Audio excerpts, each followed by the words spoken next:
sois avec nous. Que notre présence réjouisse tes anges qui sont avec toi dans le ciel, Seigneur. Tu es notre espérance et notre salut. Tu es notre soutien et notre secours immédiat. Tu es notre bouclier et notre refuge, Seigneur. Nous te demandons, Père, de nous protéger, de nous accorder l'intelligence et la sagesse pour comprendre les Écritures. Et à la preuve d'aujourd'hui, nous allons écouter de la bouche de ton serviteur ce soir. Nous voulons que nous ayons une attention soutenue pour suivre ce qu'il va nous dire, ce qu'il va nous prêcher, Seigneur. Bénis son ministère, Seigneur. Que tout ce qu'il dira vienne de ton trône de grâce, Seigneur. Mon Père, car notre pasteur est sur les traces du prophète William Abraham. Il nous prêche très bien, Seigneur. Nous sommes contents de ce qu'il dit, Seigneur, de tout ce qu'il nous appelle et qu'il nous apprend, Seigneur Jésus-Christ. Oh Père, en écoutant la parole, nous voulons avoir une grande foi, une foi qui est devenue un super sens, une foi parfaite, Seigneur, comme le prophète l'a dit dans la brochure, la foi parfaite. Il dit que si c'est l'amour qui produit la foi parfaite. Si vous avez la foi parfaite, tout ce que vous vous demandez au Dieu, il le fera, car il a dit, les œuvres que je fais, vous les ferez aussi. Et vous les ferez de plus grandes. C'est ce que nous cherchons chaque jour quand nous venons écouter ta parole, Seigneur. Nous voulons être de bons chrétiens, Seigneur Jésus, nés de nouveau, remplis du Saint-Esprit, baptisés du Saint-Esprit, Seigneur, afin que nous soyons de très bons chrétiens, éloignés des critiques, des calomnies, de la jalousie, de la haine viscérale, du mensonge et des choses en vrai, même de la débauche, Seigneur Jésus-Christ. Protège-nous, Seigneur. Ô Père bien-aimé, le prophète a dit que ce que nous entendons, lorsque nous appliquons le signe et que nous pratiquons ce que nous entendons, on verra que nous sommes différents de ceux qui sont appelés païens, Seigneur. Car nous, chaque fois, nous pouvons dire, allez de nous Satan, allez de nous Satan, allez de nous Satan. Bénis tes enfants qui sont là, Seigneur. Leur présence, Seigneur, réjouit les anges. Leur présence réjouit toi-même, le Seigneur Jésus-Christ. Oh, tu béniras le Dieu de leurs enfants qui vont verser, Seigneur Jésus-Christ, dans l'église. Sois avec nous, Père. Bénis tous nos frères et sœurs qui se sont rassemblés à ce moment, Seigneur, selon leurs œuvres. Nous sommes dans leur pays, Seigneur, pour t'adorer, Seigneur. Sois avec nous, Père Céleste. Bénis-nous.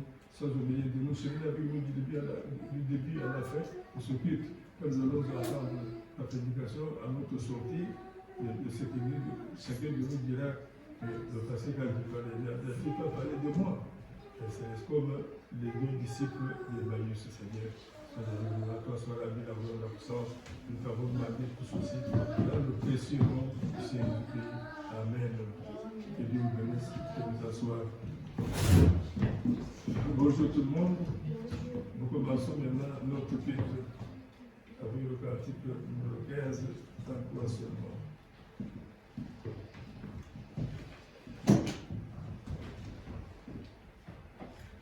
Laissons voir notre joie, nous qui aimons le Seigneur.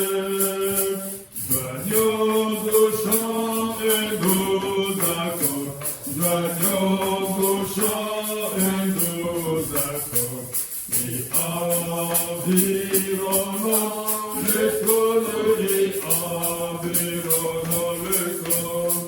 Oui, nous marchons vers Sion, merveilleuse, merveilleuse Sion, nous montons tout droit vers Sion, la merveilleuse cité de Dieu. Oui, nous marchons vers Sion, merveilleuse, merveilleuse Sion, nous montons tout droit vers Sion, la merveilleuse cité de Dieu. Le refrain de chanter, c'est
Je me prêche la route du ciel, nouvelle hauteur.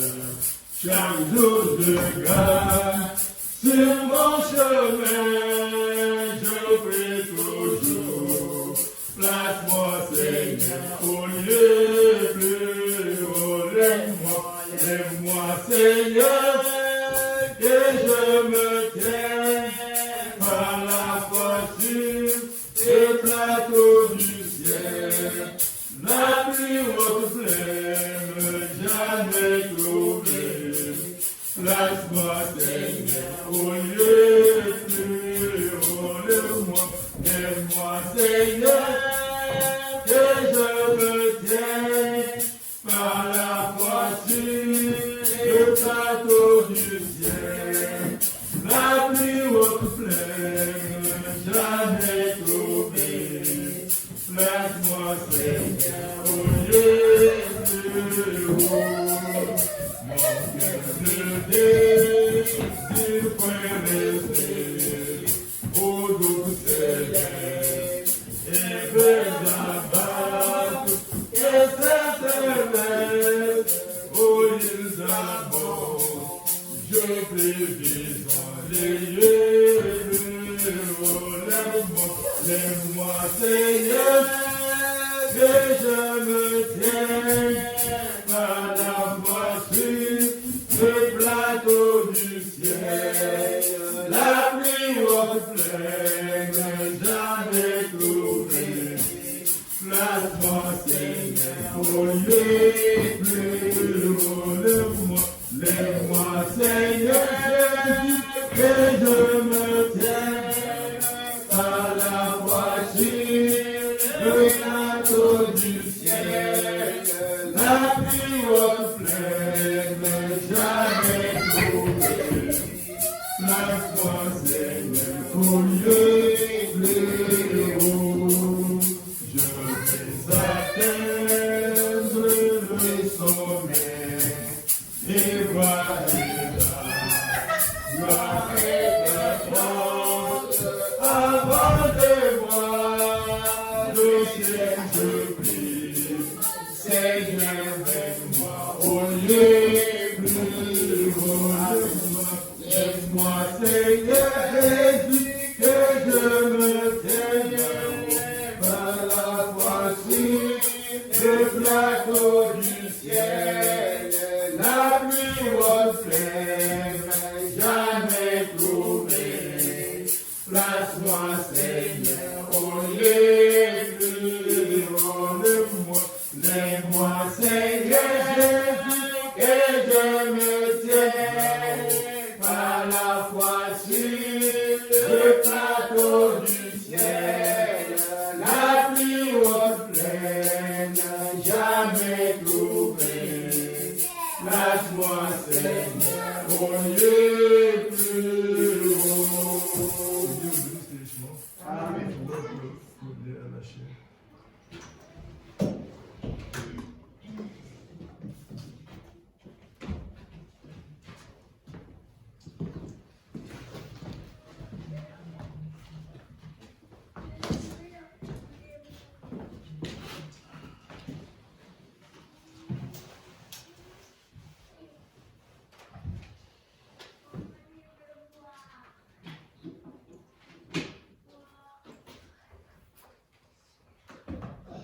Que le Seigneur vous bénisse. Amen.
Avant de commencer, prions. Seigneur Jésus Dieu Tout-Puissant, merci encore une fois, Seigneur, parce que toi, Dieu, qui nous a gardés quand nous dormions, toi qui nous as donné le souffle de vie pour qu'on puisse se réveiller ce jour, Seigneur, tu nous as encore amenés dans ta maison, oh Dieu. Merci pour notre présence ici. Nous te demandons aussi, Seigneur, d'assister tes enfants. Nous voyons que la plupart des gens ne sont pas là, Seigneur Jésus. S'il y en a qui sont malades, il est écrit dans cette Bible que par tes mères précieuses, nous avons été guéris. Seigneur, assiste ceux-là qui sont au travail, assiste ceux-là qui sont angoissés, Seigneur. Tu es le seul espoir et la seule réponse pour toutes nos doléances, toutes, Seigneur, nos prières, Seigneur. Tu es la réponse, tu es la vie, Seigneur. Merci pour Dieu. Nous te demandons comme un seul homme, Seigneur, pour les problèmes de tout un chacun. Dieu notre Père, nous n'avons pas d'autre solution, nous n'avons pas d'autre caprice, Seigneur. Nous pouvons le dire, comme l'a dit ton serviteur Pierre, à qui autre irions-nous, Seigneur? Tu es le seul espoir, le seul qui peut nous donner la réponse à toutes choses, Seigneur Jésus. Maintenant, comme nous sommes déjà là, Seigneur, descends, Seigneur, pour bénir cette réunion, bénir notre présence, bénir les dîmes et les offrandes. Seigneur, commence avec nous du début jusqu'à la fin, parce que nous avons mis ta foi en toi, Seigneur, et nous espérons en toi. Tout ça pour ta gloire, dans le nom du Seigneur Jésus-Christ, notre Sauveur, nous t'avons ainsi demandé. Amen. Amen.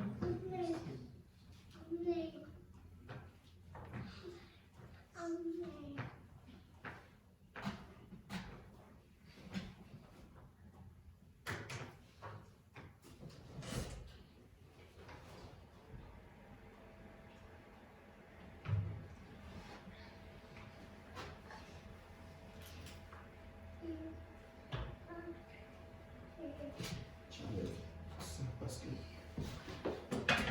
je sens comme si ça va pas bien, sinon je vais les casser.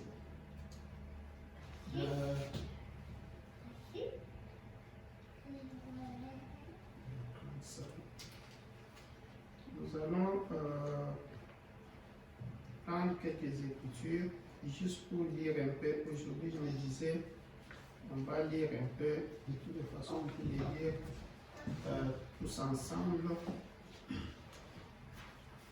On va lire un peu sur certaines choses qu'on était en train de dire. Sans plus tarder, on peut se mettre debout pour faire la lecture. Nous allons lire dans Exode.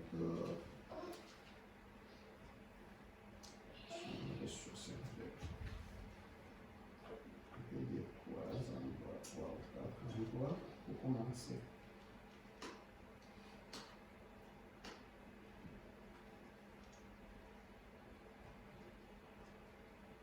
Prenons Exode 24, on va lire 12 seulement. Puis on va aller Exode 31 et 34, on va lire 1. Lisons d'abord Exode 24, on lit seulement chapitre 12, verset 12. L'Éternel dit à Moïse, monte vers moi sur la montagne et reste là, je te donnerai des tables de pierre, la loi et les ordonnances que j'ai écrites pour leur instruction. Moïse s'éleva avec Josué qui les servait et Moïse monta sur la montagne de Dieu. Seigneur Jésus, bénis ta parole, bénis la langue, bénis aussi les esprits, les oreilles, Seigneur, et les yeux même qui vont lire. Sois avec nous du début à la fin, parce que nous t'avons ainsi demandé dans le nom du Seigneur Jésus-Christ, notre Sauveur. Amen. Veuillez vous asseoir. On va à Exode 34. On va lire seulement le premier verset là-bas. Exode 34.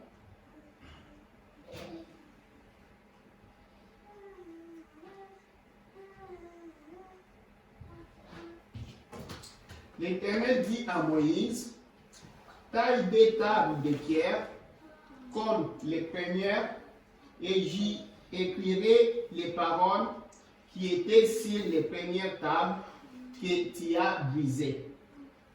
Sois prêt de bonne heure, et tu monteras dès le matin sur la montagne de Sinaï. Tu te tiendras là devant moi sur le sommet de la montagne. On va encore prendre quelque chose. Parce que les premières, vous voyez, et bien que l'Éternel lui dit très bien. Parce que les premières qu'il avait, les deux tables de pierre là, Moïse avait brisé ça quand il était fâché, quand il a trouvé les enfants d'Israël en train d'adorer le veau d'or là. Tu vois comme Moïse était d'un caractère un peu colérique, il a brisé, il a paniqué, donc tout ça, il ne pouvait pas croire ses yeux. C'est ainsi qu'on lui a encore dit de remonter et puis l'Éternel pouvait recueillir cela. Prenons Deutéronome, donc comme on est dans Exode 34, on peut aller 34 là, on peut aller à 30, 34 verset 30, avant d'aller verset 30, il dit Aaron et tous les enfants d'Israël regardèrent Moïse et voici la peau de son visage rayonnait et il craignait de s'approcher de lui, de s'approcher de Moïse. Quand il descendait avec ces pierres-là, voilà que sa peau rayonnait et tout le monde ne pouvait même pas approcher Moïse. Il craignait de s'approcher de lui. Moïse les appela, Aaron et tous les principaux de l'assemblée vinrent auprès de lui et il leur parla.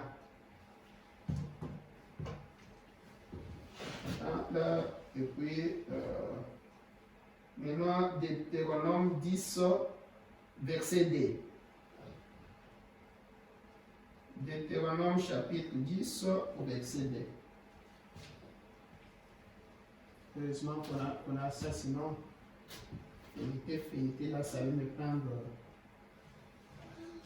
J'écrirai sur ces tables les paroles qui étaient sur les premières tables que tu as brisées, et tu les mettras dans l'arche. J'ai fait une arche de bois d'acacia.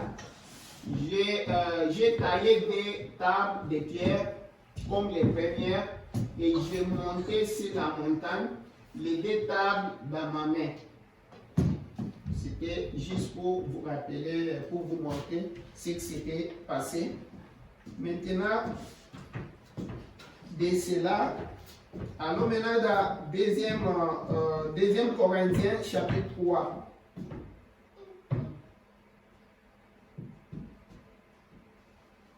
Nous allons commencer à lire à partir du verset 6e verset.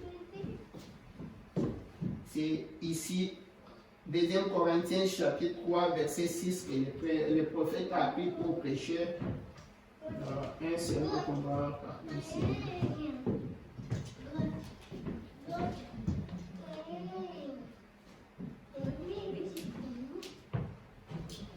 Il nous a aussi rendu capables d'être ministres d'une nouvelle alliance. Quand on dit d'une nouvelle alliance, c'est-à-dire il y avait une ancienne alliance. Non de la lettre, mais de l'esprit. Donc l'ancienne alliance était l'alliance de la lettre, la loi. Et Dieu avait écrit sur les...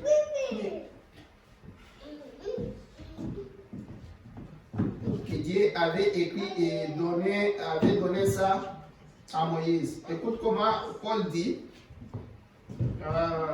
d'être ministre d'une nouvelle alliance, non de la lettre, mais de l'esprit.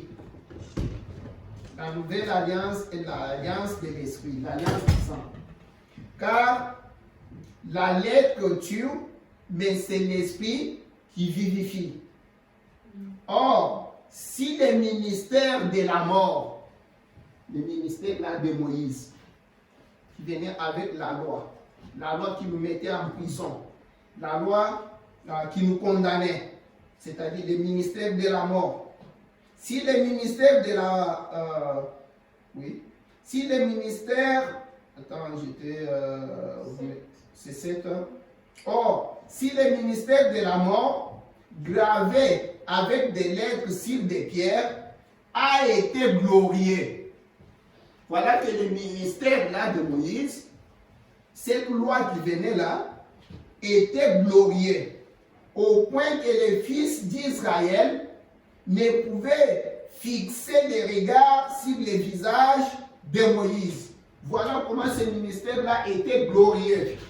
Que les gens ne pouvaient même pas fixer les regards sur le visage de Moïse.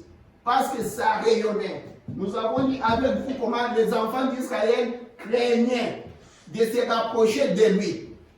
À tel point qu'il fallait que Moïse maintenant se voile pour s'approcher d'eux. Voilà comment c'était glorieux. Pourtant, c'était un ministère de la mort qui tuait. Maintenant, Paul dit, il dit au point que les fils d'Israël ne pouvaient fixer les regards sur le visage de Moïse. Je vais oublier quelque chose là. Regarde. Il dit, ne pouvait fixer les regards sur le visage de Moïse à cause de la gloire de son visage, bien que cette gloire fût passagère.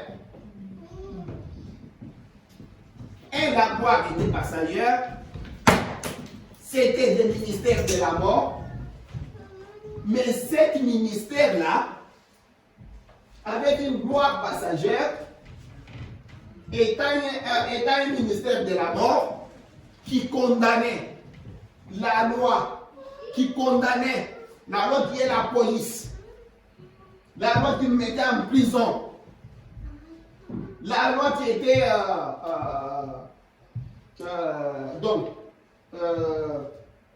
qui nous serrait quoi, qui nous coinçait, qui faisait tout ça, qui nous amenait à la mort.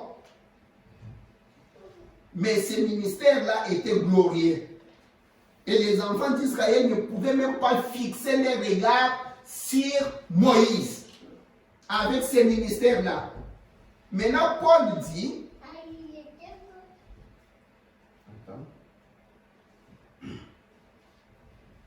il dit, à cause de la gloire de son visage, bien que cette gloire fût passagère.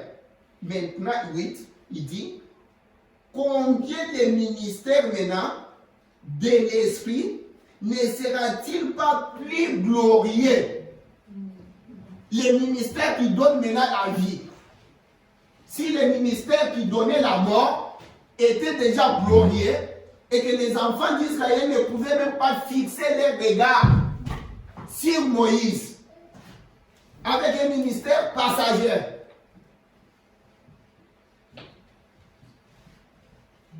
Maintenant, continuez un peu.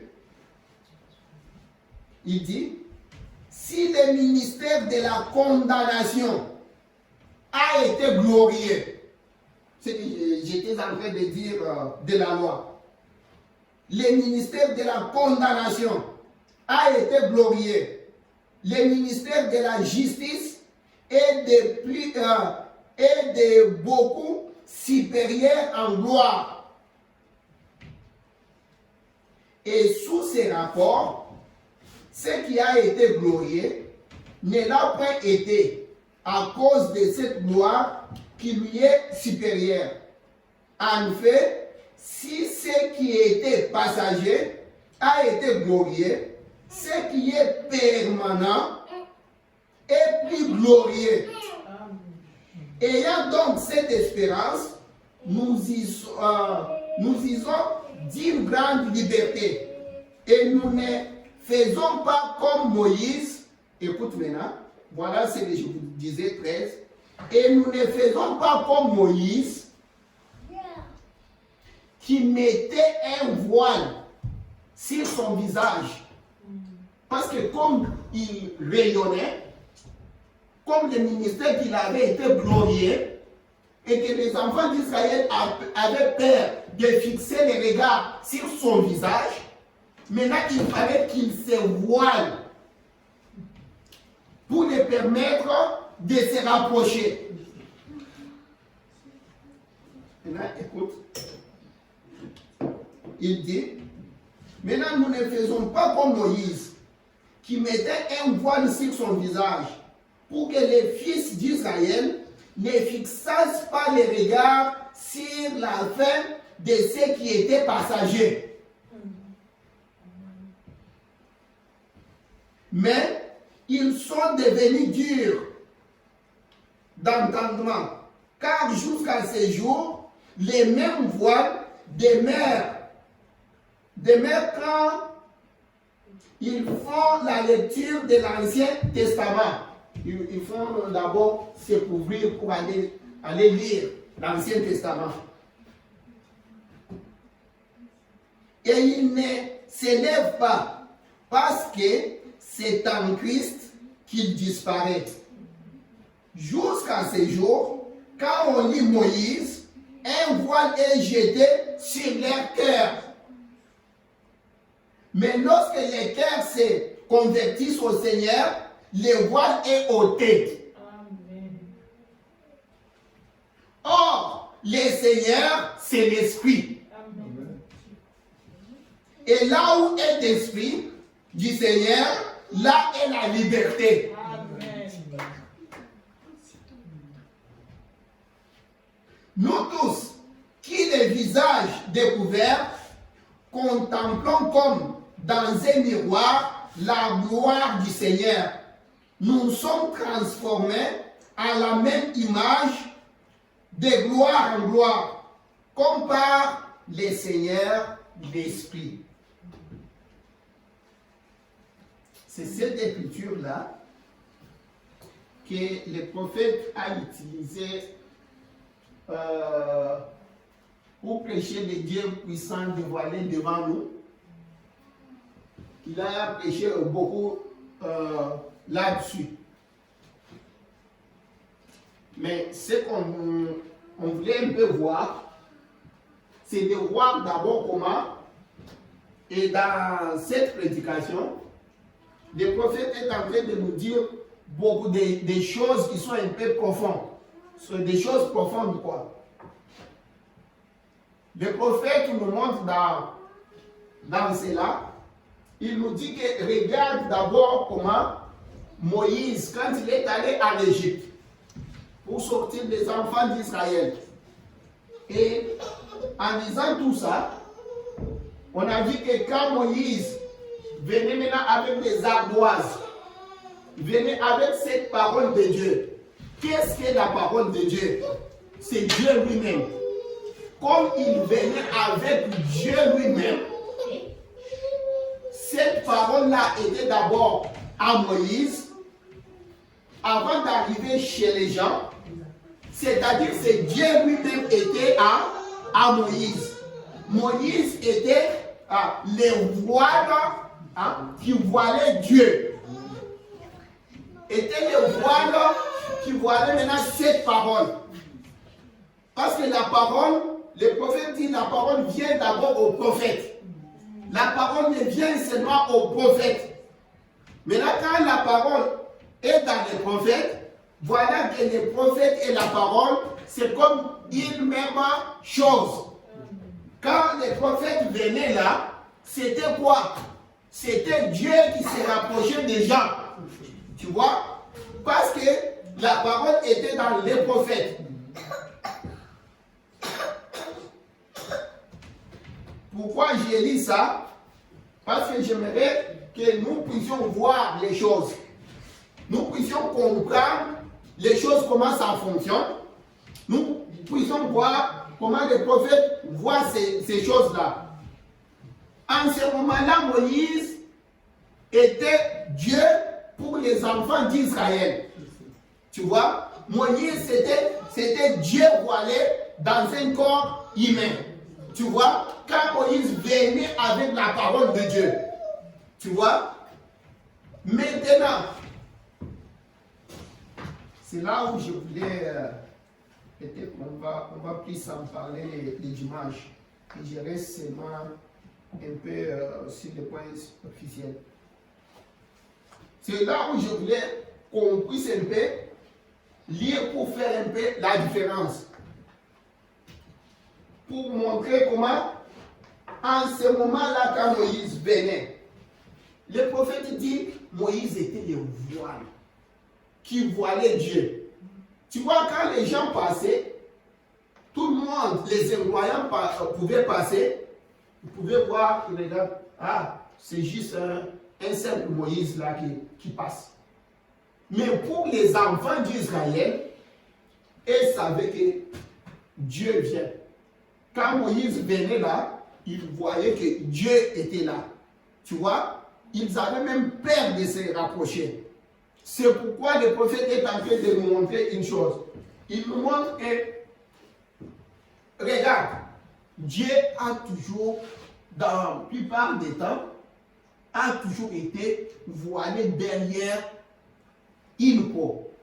C'est les peaux ou bien c'est la peau, hein? Oui, une peau. Tu vois, même quand il disait, je vais habiter au milieu d'eux. Voilà que dans le désert, quand il marchait là, tu vois, quand il marchait là, quand il venait pour habiter, on a mis ça, le tabernacle ici. Et le tabernacle ici était couvert de peaux de blaireau, de peaux de chèvre, de ceci, hein, teinte, tout ça. C'était des peaux. Quelqu'un qui passait là, pour les voisins, les gens qui étaient aux alentours, partout, ils voyaient, regarde ce tabernacle de peau là. Hein.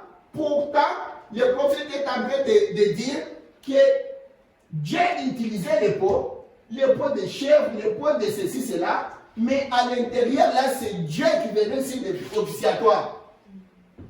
Pour celui qui passait, il pouvait voir des peaux sales là.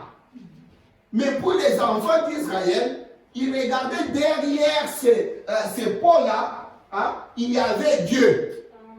C'est ainsi, quand un prophète vient, nous regardons, il dit, Dieu se voilait toujours derrière la peau de quelque chose, toujours derrière les peaux de ceci, derrière les peaux de cela.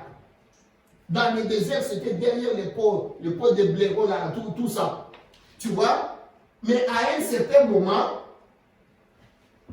il est devenu maintenant Christ, Emmanuel. Dieu maintenant s'est voilé dans un corps appelé Jésus, toujours derrière la peau. À travers les âges, Dieu utilise des hommes. Tu vois?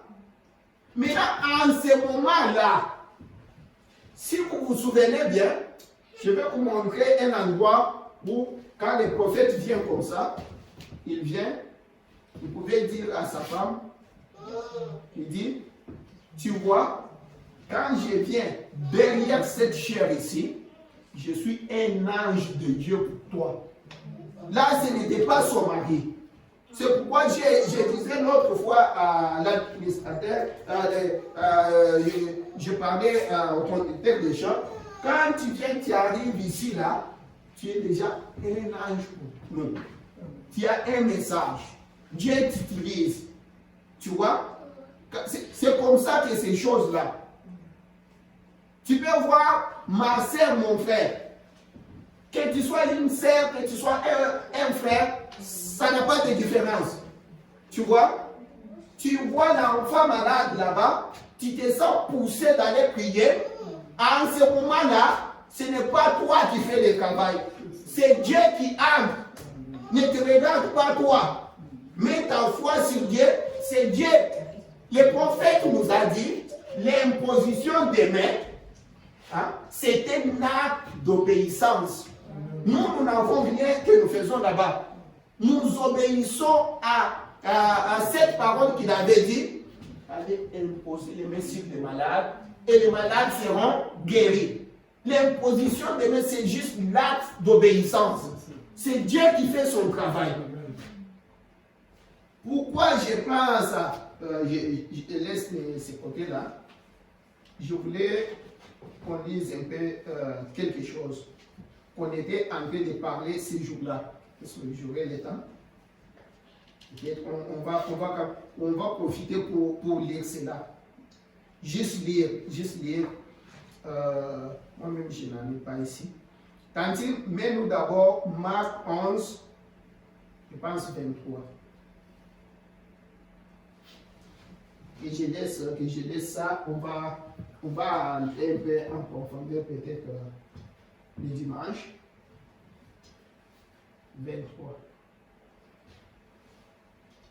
On parlait de ceci.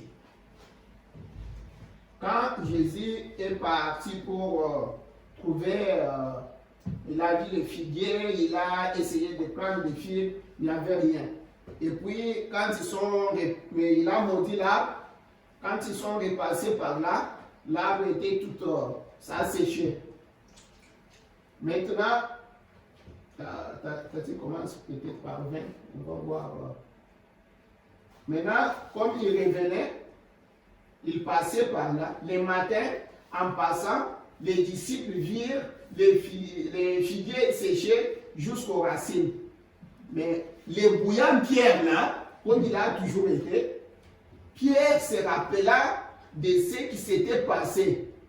Dit à Jésus, Rabbi, regarde les figuiers que tu as maudits à sécher.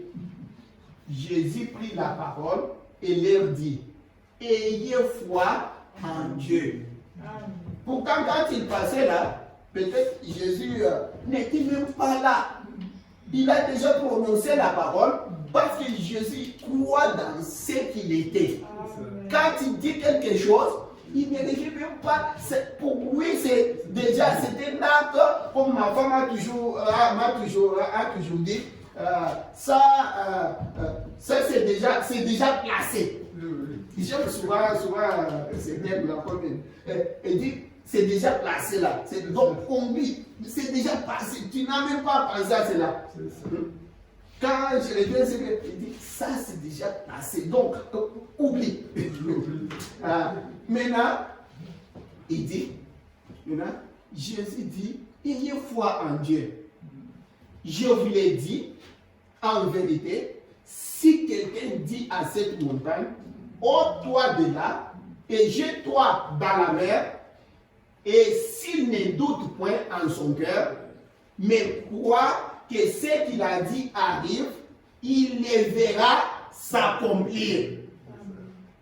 C'est pourquoi je vous dis, tout ce que vous demanderez en priant, croyez que vous l'avez reçu et vous le verrez s'accomplir. Mais le problème est que nous, quand nous prions, nous voulons directement connaître. On veut seulement un mois, on voit ça. Non, ça peut prendre. Il a dit seulement que vous le verrez s'accomplir. Il n'a pas donné le temps. Le prophète dit, il n'a même pas donné le temps. Pourquoi seulement pour que tu ne mourras pas sans voir cela. C'est ça. Maintenant, comme on n'aura pas le temps, Tantine, mets-nous par la Sainte Montagne. Je parle d'abord parce que j'avais beaucoup de choses, mais comme on n'a pas le temps, on se limite sur ça.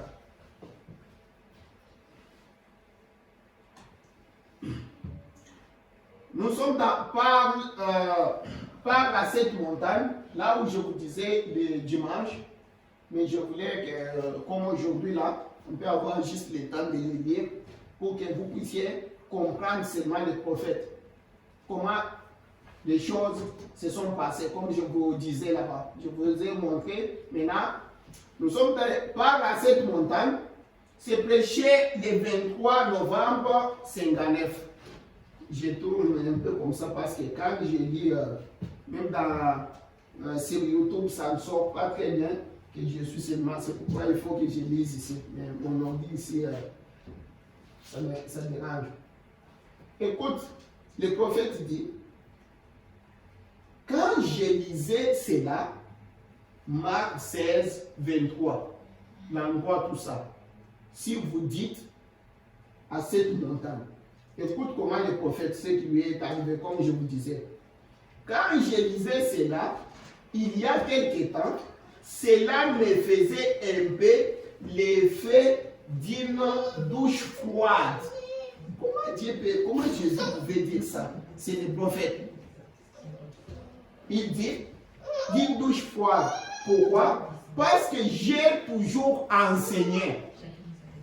Et je l'ai fait de même ce soir. Je continue d'enseigner ça. Qu'est-ce que tu continues de faire? Qu'est-ce que tu as enseigné, frère Branham? qu'aucune bénédiction ne peut venir si ce n'est pas l'expiation. Il fallait être sous le sang. Que l'expiation a ouvert les chemins pour chaque bénédiction de la rédemption pour laquelle Jésus est mort. Donc, ce passage me rendait perplexe. Tu vois que ce qu'il dit ici, si vous vous rappelez, quand on lisait on était en train de parler de ces jours-là sur les calvaires et d'autres écritures, le prophète était en train de montrer que depuis les temps là, avant que Jésus puisse être crucifié là, le prière avait même des difficultés de monter parce qu'il y avait une couche un peu sombre là-bas, tu vois, depuis que l'homme s'est séparé de Dieu. Alors quand Christ a été crucifié, après l'expiation, après la crucifixion, quand il est monté, il a maintenant frayé la route. Il y a une ligne de contact entre la terre et les cieux. Les rideaux du temple a été déchirés. Maintenant, c'est Dieu dévoilé. Dieu qui était voilé est maintenant dévoilé. Maintenant, l'adorateur peut entrer en contact avec son Dieu. Tu vois? En se basant sur cela, c'est là où il dit, c'est ce qu'il a enseigné. Et c'est ce qu'il enseigne. Maintenant, avec cette idée-là, quand Jésus prononce la parole, pour dire aux disciples, si vous prononcez la parole, la chose va arriver. Tu vois que c'est comme si ça concrétisait l'autre idée. Tu vois? Parce que Jésus, en ce moment-là, Jésus n'était pas encore crucifié. Tu vois? Le chemin qu'il dit qui a été tracé là, qu'il a frayé là, ce n'était pas encore frayé. C'est là où il dit que ce passage me rendait un peu perplexe. Écoute, il dit, maintenant, vous m'avez souvent entendu dire dans des réunions, et je les citerai de nouveau ce soir, que la guérison divine est quelque chose que Dieu a déjà accompli. Le salut est quelque chose qui est déjà payé. Jésus a payé. Il a été blessé pour nos transgressions. Par ses meurtrissures, nous avons été guéris lorsqu'il est mort au calvaire. Mais quand il a prononcé la parole là, dans Marc 11, 23 là, il n'était pas encore allé au calvaire. C'est ça le problème que le prophète est en train de dire. C'est pourquoi cette écriture, ce passage, les rendait un peu perplexes. Il dit, il a réglé la question du péché. Toute question qu'il y avait concernant la rédemption de l'homme, même la résurrection et tout. Et il a prouvé cela par sa résurrection.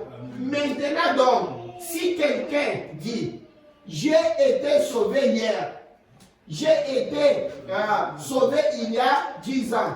Non, en réalité, vous avez été il y a 1900 ans. Comme nous, maintenant, on peut dire 2000 ans.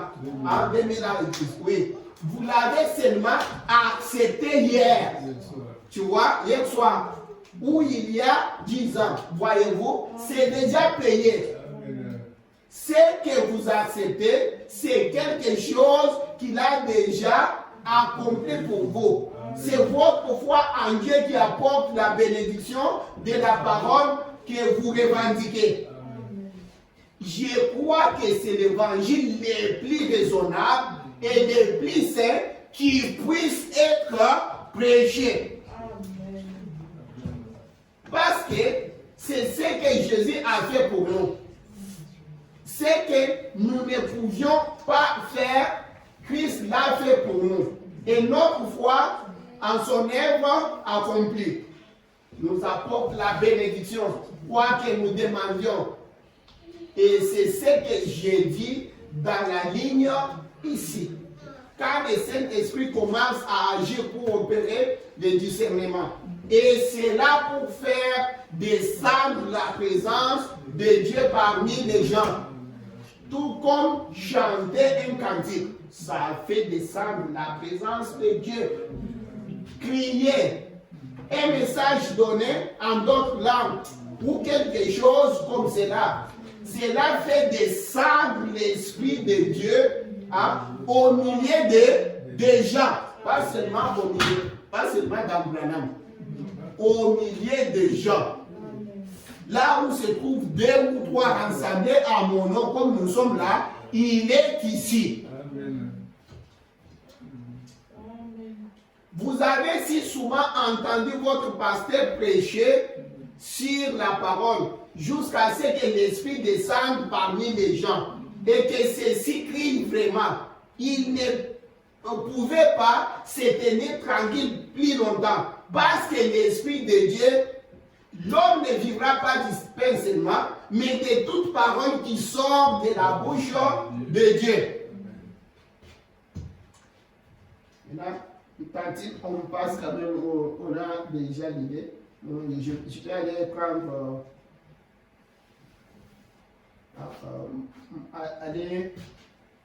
attends, parce que on va aller jusqu'à 80 quelque chose, mais on n'aura pas le temps. Allons peut-être jusqu'à 40. Allons prendre même à partir de 40. Je vais voir ce qui est. Oui, là il donne tout ce qui est arrivé. Commençons même ici. Oui, on peut prendre même une partie ici. Il dit, là-haut à Noyo, j'avais une grande tente. Il amena son garçon et il était assis au fond de la tente. Ce soir-là, le Saint-Esprit alla au fond pendant la réunion et dit, l'homme assis là-bas derrière, il s'appelle Bankswood. Il est de Gracewood, dans le Kentucky. C'est un entrepreneur. Il est témoin de Jéhovah, des régions. Oui, des régions. Mais il a un garçon avec lui, dont le nom est David, qui a la polio. Une jambe est plus courte que l'autre. Ainsi dit le Seigneur, il est guéri. Amen. Il ne savait que faire. Après quelques instants, parce que c'était un témoin de Jéhovah qui n'a jamais vu des choses comme ça, il doutait beaucoup. Après quelques instants, la mère du garçon dit, David, lève-toi. Et lorsque le garçon se leva, il était tout aussi normal et parfait qu'il pouvait l'être. Cela le convaincu. Hein? Il arrêta le travail de charpentier, son entreprise, vendit tout ce qu'il avait, acheta la petite maison là, à côté de chez moi. Et il a vécu là depuis. Maintenant. Et monsieur Bankswood, combien les connaissent? Eh bien, vous. Beaucoup d'entre vous ici les connaissent. Eh bien, il vend des livres. Il vend souvent des livres dans des réunions avec moi. Toute sa famille était témoin de Jéhovah. C'était des gens très bien. Vraiment des gens extrêmement gentils. Honnêtes, leur nom est au-dessus de tout reproche dans l'état de Kentucky. Des gens bien. L'un de ses frères qui s'appelait Lil vint donc lui rendre visite parce qu'on l'avait excommunié sur la base de sa foi en Dieu dans la guérison divine. Parce qu'on disait que c'était du diable. Mais le garçon était guéri. Le garçon est maintenant un jeune homme qui est marié. On comprend tout ça. Il a dû chercher pour voir quelle jambe était escrotier. Et il travaille pour les supermarchés. Il est une sorte d'acheteur ou quelque chose comme cela pour les supermarchés. Et voici ce monsieur Lynn vint dans la maison de monsieur Wood. Il dit, Banks, Tu sais, qu'en tant que frère, que nous t'aimons tous. Mais, dit-il, comment as-tu pu dévier à ce point? Parce qu'il a pris mon message, comme il était témoin de Jéhovah. Comment en es-tu venu à écouter un prédicateur fanatique et à abandonner la foi que ton père t'a enseignée? Il répondit, je n'ai pas abandonné la foi que mon père m'a enseignée, je crois seulement plus. Tu vois? Il dit, je crois cela, plus que ce que je sais maintenant. Eh bien, répondit-il, quelle est l'espérance des charlatans avec lesquels tu t'es associé? Il répondit, il est là dehors, dans les champs. Frère Branham était dehors chez son frère là. Il était même sur place. Coupant du foin. Il dit, eh bien, veux-tu lui parler? Il répondit, oui, j'aimerais parler avec lui pendant 1 minute. Il dit, j'aimerais juste voir ce qu'il a dans les ventres. Il m'appela donc là-bas dehors. Monsieur Wood m'appela. Et j'étais sale. Vous savez comment il travaillait. Il avait les mains sales, tout ça. Et j'avais chaud. J'essuyais. Et la salopette portait même des marques blanches de transpiration du jour précédent. Il entra et dit, c'est donc vous les prédicateurs qui avez dévoyé Banks? Et j'ai répondu, non monsieur, je n'ai pas fait cela. J'ai dit, je suis son frère en Christ qui prêche l'évangile. Il me regarda de haut en bas pendant quelques instants. Et nous nous sommes assis pour parler. Ce n'était pas une personne déraisonnable. Il était sympathique. Mais il dit, Monsieur Branham, dit-il, nous avons été élevés dans la stricte foi des témoins de Jéhovah. Notre père enseigne chez les témoins de Jéhovah. J'ai répondu, c'est bien. Je suis assurément heureux d'entendre cela.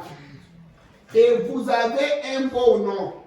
Et j'apprécie vraiment un papa et une mère qui vous ont élevé en homme honnête, un homme honnête et intègre comme vous l'êtes. Et donc, pendant que j'étais là, le Saint-Esprit, dans sa bonté et sa miséricorde, une vision vint. Et j'ai dit, Monsieur Wood, je vois que vous êtes un homme marié. Vous avez une femme et elle a des cheveux blonds. Vous avez deux petits garçons qui ont environ 6 et 8 ans. Et il se retourna vers Banks d'un air tout drôle et me regarda de nouveau. J'ai dit, vous pensez que Banks m'a raconté cela? Il ne l'a pas fait. J'ai dit, peut-être, savez-vous ceci, vous avez laissé votre femme car vous lui êtes infidèle. La nuit dernière, vous étiez avec une femme qui a les cheveux aubaines. Elle est beaucoup plus jeune que vous.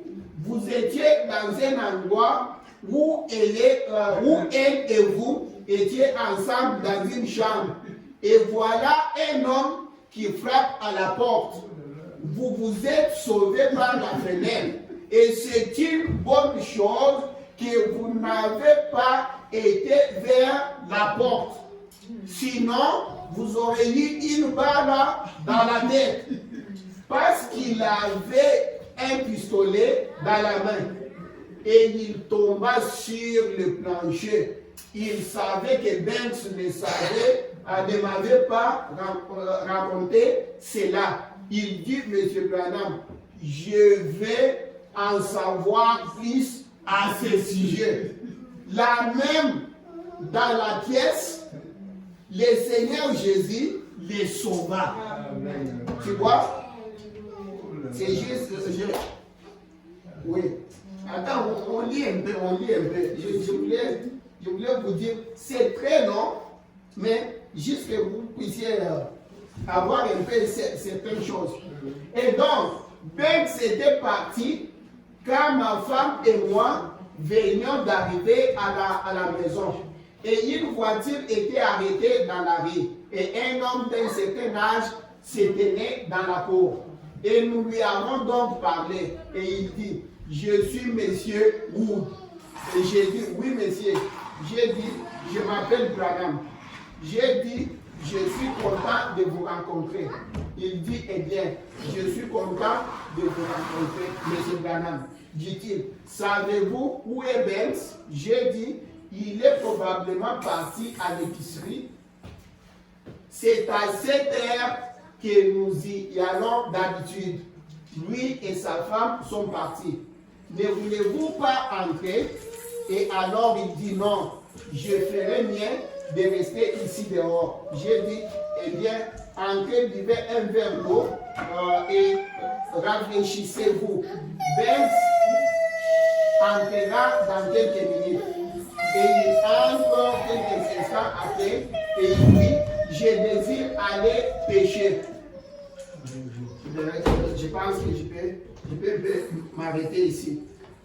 L'histoire continue. Le prophète appelle ça, Tantine, je peux couper ça. On montre, on va relire quelque chose d'autre. Parce qu'on peut voir, on peut encore.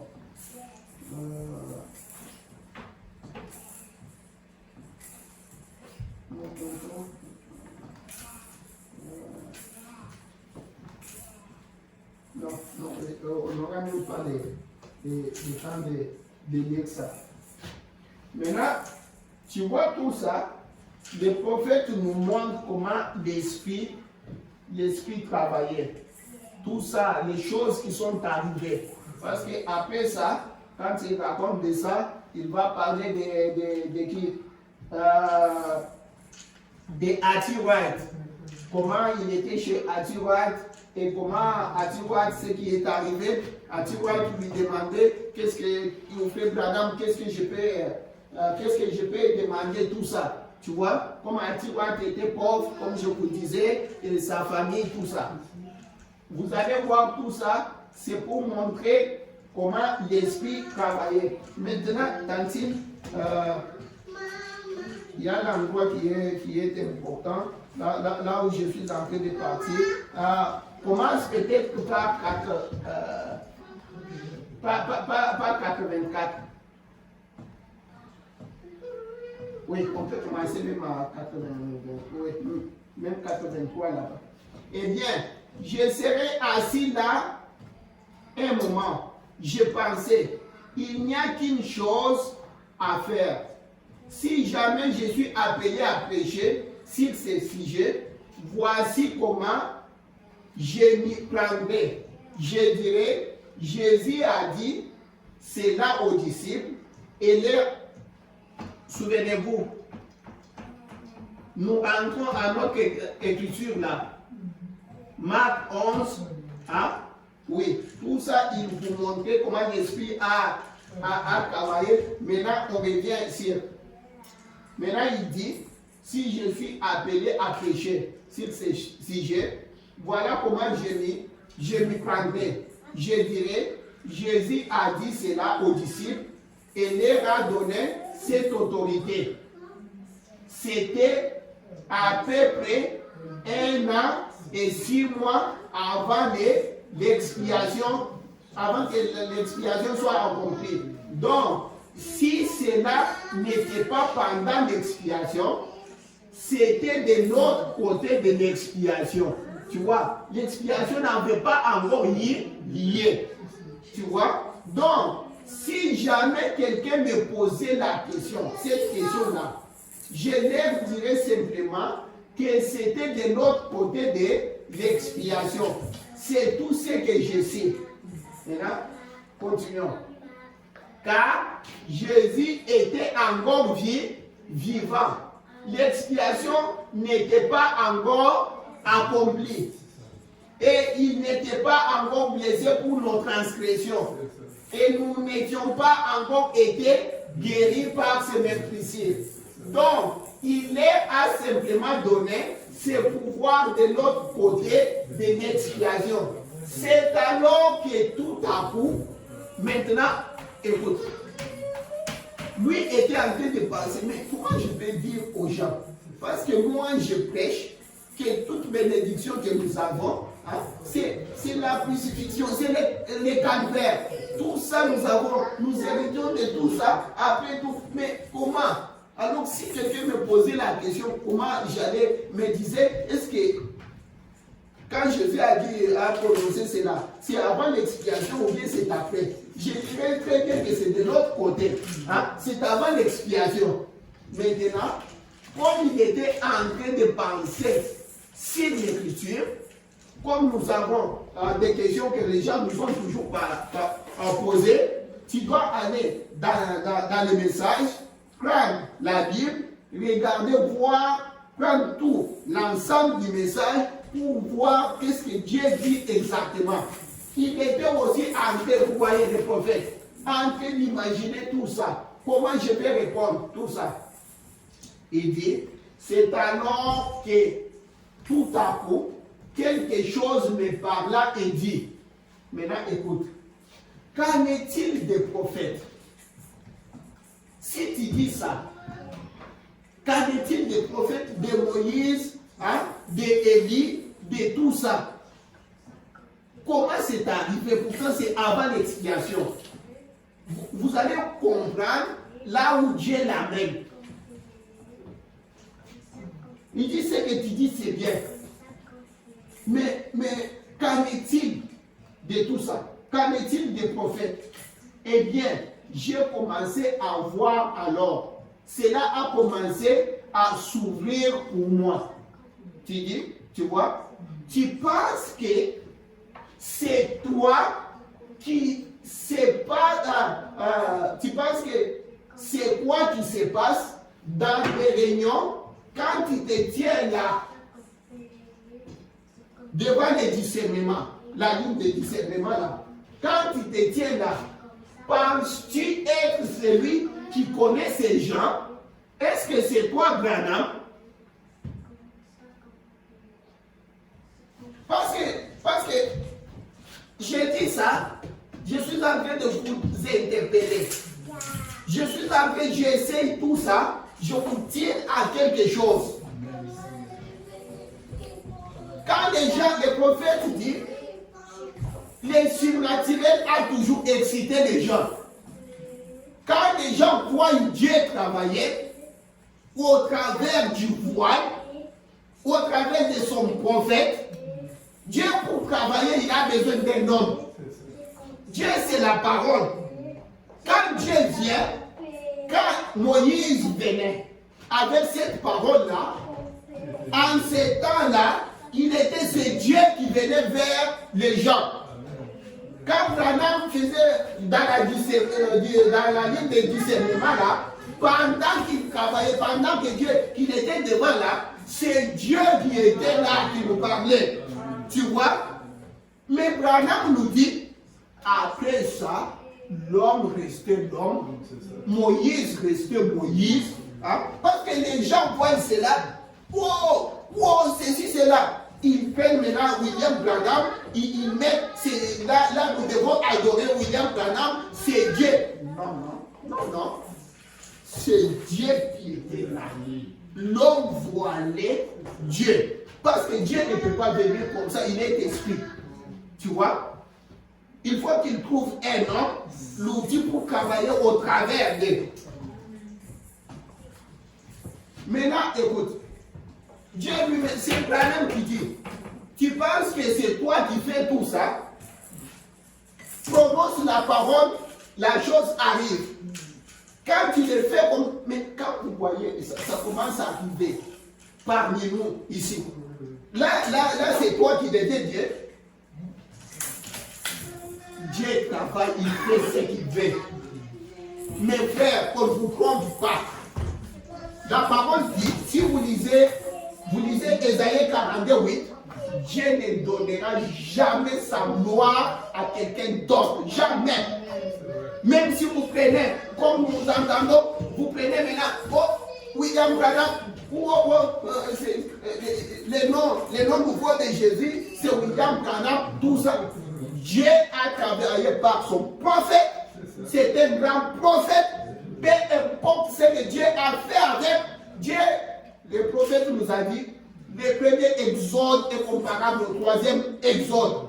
Dans le premier exode, Dieu a créé par Moïse, Dieu a fait toutes choses là. Mais le prophète nous dit, peu importe ce que Dieu a fait là, Moïse n'était pas la colonne de feu.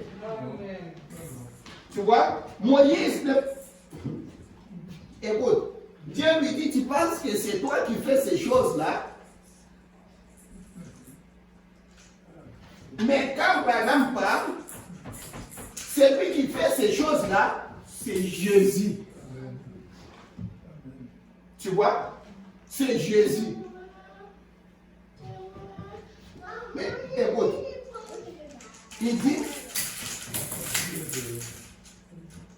oui, vous allez faire telle et telle chose. Quand il te met devant et telle chose, vous êtes arrivé. Et telle chose vous arrivera. Penses-tu que c'est toi qui me dis, oh là là, c'est marre, cela représente beaucoup. Cela ne m'a jamais quitté. Ça, c'est resté dans sa tête, il dit, tu vois, c'est Dieu qui le fait. Que ce soit avant l'expiation ou après, c'est Dieu qui le fait.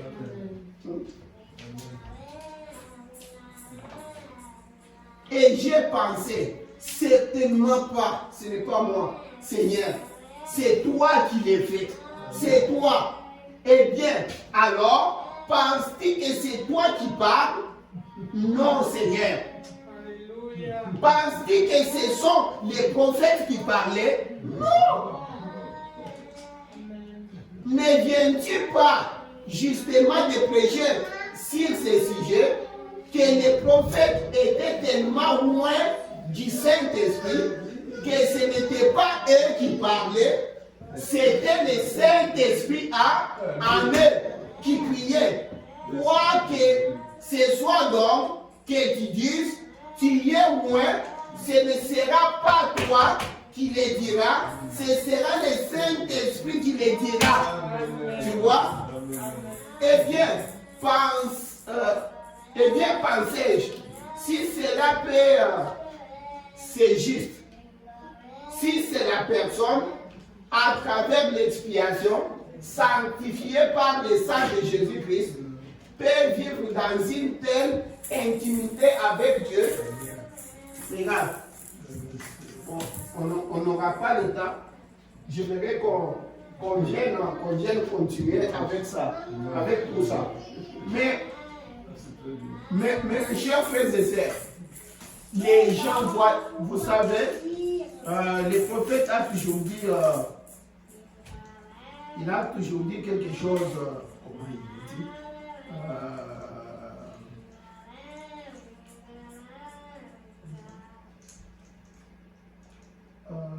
c'est comme les signes du Messie, hein, les discernements de l'Esprit, ça a toujours été les signes de sa présence.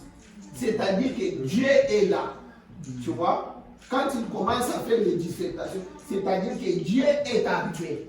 Il est là. C'est Dieu qui le fait. Quand nos frères et sœurs voient tout cela, les gens prennent des citations comme quand le prophète dit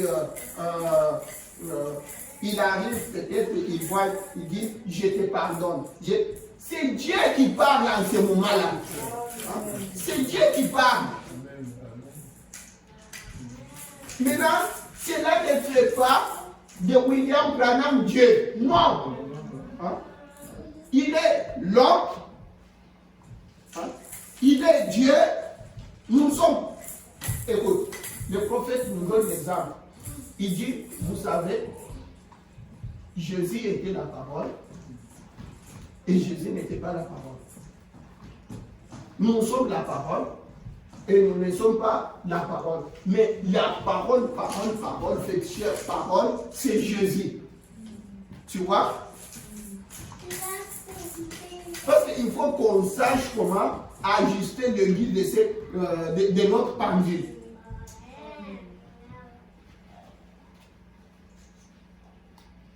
Attends. Peut-être qu'on va dire un petit quelque chose.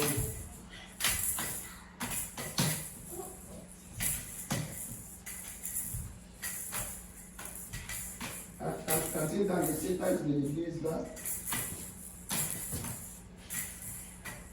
on peut peut-être finir avec ça. On va dire cette partie et puis on descend jusqu'à 242, 243, on va aller jusqu'à 244. On lit ici, vous allez comprendre quelque chose. Nous sommes dans les 16 âges de l'église, page 242. Nous voyons donc que Jésus-Christ se révèle tout au... Alisa, on ne chante pas ici.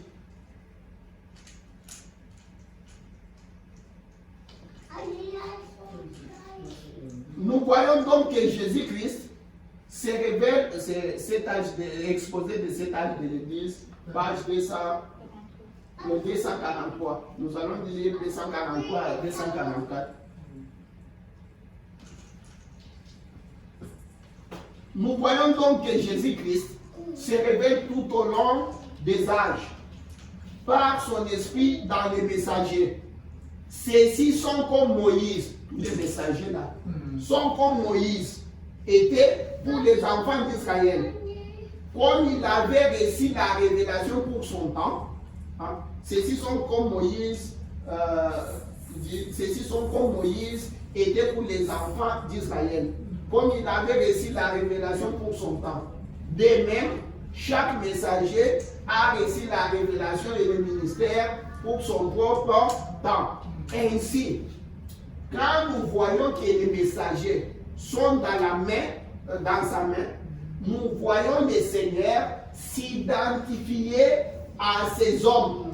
Dieu s'identifie. Il s'identifie à Moïse. Moïse était Jésus pour les enfants d'Israël. Tu vois? Dans ce sens-là, il s'identifie, à ces hommes et les revêtit de sa puissance. Maintenant, écoute ce qu'il fait. Il ne suffit pas qu'il se soit uni à l'Église tout entière, comme nous l'avons vu quand il est apparu, se tenant au milieu de 7 chandeliers d'or. Même les 5 ministères décrits dans Éphésiens 4, apôtres, prophètes, docteurs, évangélistes, pasteurs, n'ont pas suffi. Amen. Tu vois? Dieu s'identifie à tout ça, mais ils n'ont pas suffi. En effet, dans chaque âge, l'Église dévie. Ils vont toujours faire quelque chose. Ils vont dévier. Tu vois? Et non seulement les laïcs, mais aussi les clergés. Les bergers ont tort. Tout comme les brebis, alors Dieu fait son entrée maintenant. Quand il voit que les clergés ont tort, il dévie. Maintenant, Dieu fait son entrée dans son rôle maintenant de souverain berger, souverain sacrificateur lui-même, par le ministère de ces hommes, pour ramener son peuple à la vérité et l'abondante puissance de cette vérité. Dieu est dans son peuple, dans chaque membre de son peuple, car quiconque n'a pas l'esprit de Christ ne lui appartient pas. Et il est la parole. C'est donc la parole reconnue dans ce peuple, mais il a investi d'une autorité particulière ces hommes qu'il a choisis lui-même, selon les conseils de sa propre volonté. Il en est apparu un dans chaque âge. Les mêmes esprits habitent en chacun d'eux. Les mêmes esprits. On est bien loin de l'hérésie romaine, où ils élisent l'un après l'autre, des hommes selon leur choix, et aucun d'eux ne manifeste la puissance de Dieu. Aucun d'eux ne s'en tient à la parole de Dieu. Chacun diffère de son prédécesseur et ajoute à sa convenance comme s'il était Dieu lui-même. Dieu n'est pas dans tout cela, mais il est dans son messager. Tu vois? Et celui qui désire recevoir la plénitude de Dieu suivra les messagers, comme les messagers suivent le Seigneur dans sa parole. Tu vois? Vous vous rappelez, on a vu le dimanche que Moïse suivait la colonne de feu et la colonne de nuée, hein? Et les enfants d'Israël suivaient Moïse. La même chose, il est dit ici. Tu vois? C'est lui qui a les 7 esprits de Dieu et les 7 étoiles. Nous avons lu tout cela.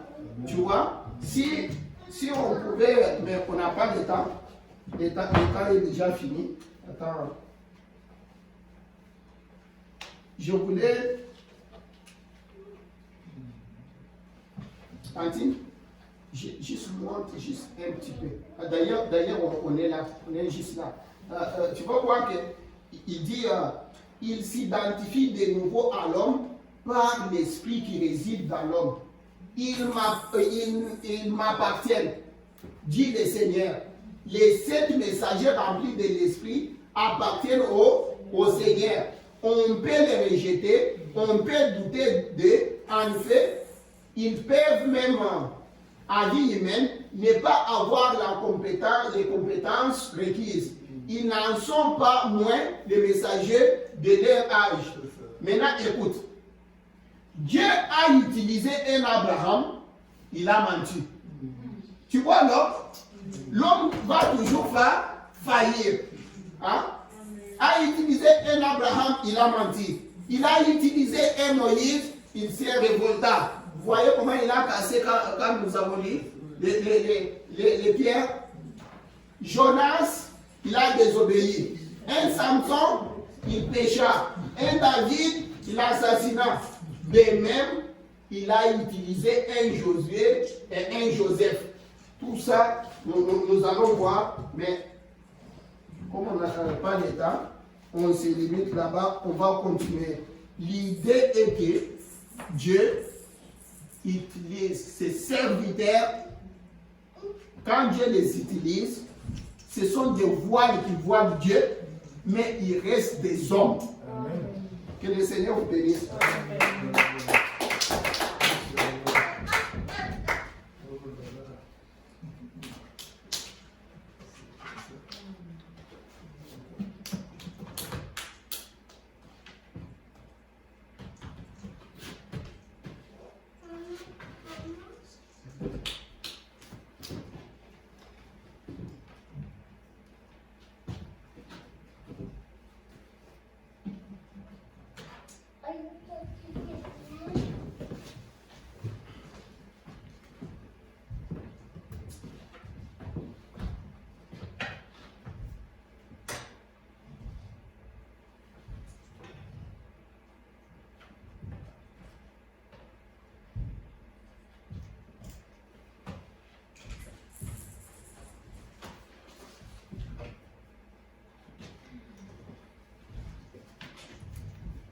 J'ai trouvé en Jésus l'ami qui est toute chose pour moi. C'est le plus beau d'entre 10 000 pour mon âme. Il est le lys de la vallée et un lys je trouve. Ma purification et ma guérison. Mon réconfort dans les peines, ami dans les tourments. il m'invite à lui confier chaque souci. Alléluia, la brillante étoile du matin, le lys de la vallée, c'est le plus beau d'entre 10 000 pour mon âme. Mon réconfort dans les peines, appris dans les tourments, il m'invite à lui confier chaque souci. Alléluia, la brillante étoile du matin, le lys de la vallée, c'est le plus beau d'entre 10 000 pour mon âme. Il a pris et porté sur lui tous mes soucis et faits, ma tout forte et puissante dans les tentations. Pour lui j'ai tout abandonné et ôté de mon cœur. Mais il donnait pas sa puissance, il me garde, même si le monde m'abandonne, ou que ça tombe et tombe, par Jésus j'atteindrai sur les toits du ciel. Alléluia, la brillante étoile du matin, le lys de la vallée, c'est le plus beau d'entre 10 000 pour mon âme, même si le monde m'abandonne, ou que Satan m'étende, par Jésus j'atteindrai sûrement le ciel. Alléluia, la brillante étoile du matin, le lys de la vallée, c'est le plus beau d'entre 10 000 pour mon âme. Il ne me quittera jamais, ne me laissera ici, tant que j'ai la foi et fait sa volonté. Et mille je fais autour de moi, maintenant je ne vais rien. Mon âme affamée se nourrit de sa main. Alors ravi dans la gloire, pour voir sa face bénie, là jamais coule les fleuves de délit. Alléluia, la brillante étoile du matin, la rose de Saron, c'est le plus beau d'entre 10 000 pour mon âme. Alors ravi dans la gloire, pour voir sa face bénie, n'a jamais coulé les fleuves de délit. Alléluia, la brillante étoile du matin, la rose de Saron, c'est le plus beau d'entre 10 000 pour mon âme.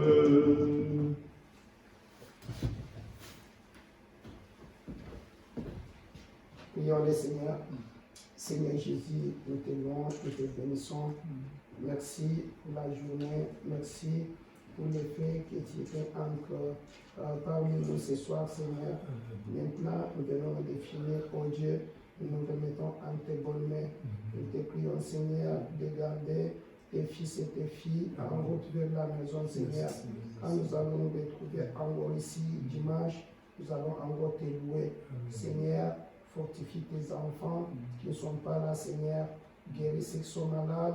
Sois avec tout et chacun. Nous t'avons ainsi demandé dans le nom du Seigneur Jésus, notre Sauveur. Amen. Amen. Dieu bénisse les chemins. Tu as tout regardé 134 dans le Ghana pour gérer l'Assemblée.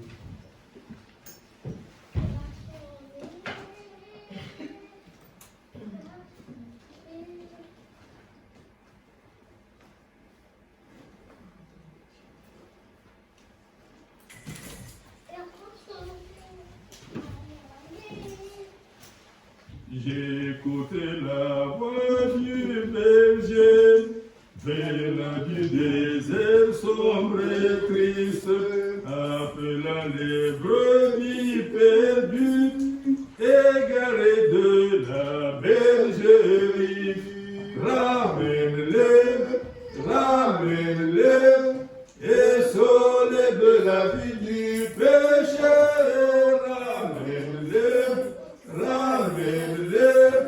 Ramène-les, petits à Jésus. Ramène-les, et sauve-les de la vie du péché.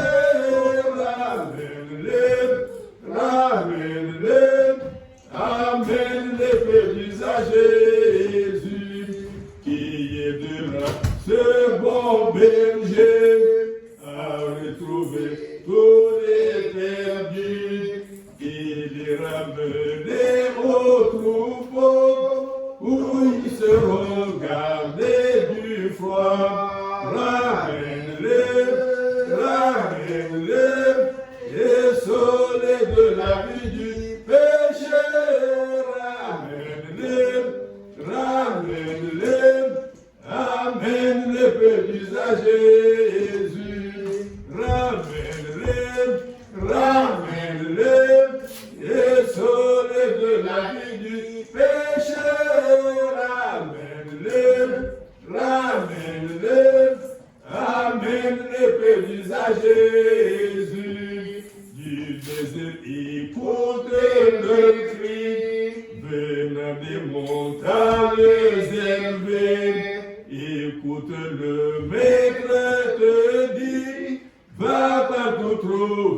mes brebis, ramène-les, et sauvez de la vie du péché, ramène-les, amène les perdus à Jésus, ramène-les, et sauvez de la vie du péché, ramène-les, amène les perdus à Jésus. Que le Seigneur Jésus vous bénisse richement. Amen. Et que nous nous revoit dimanche. Amen.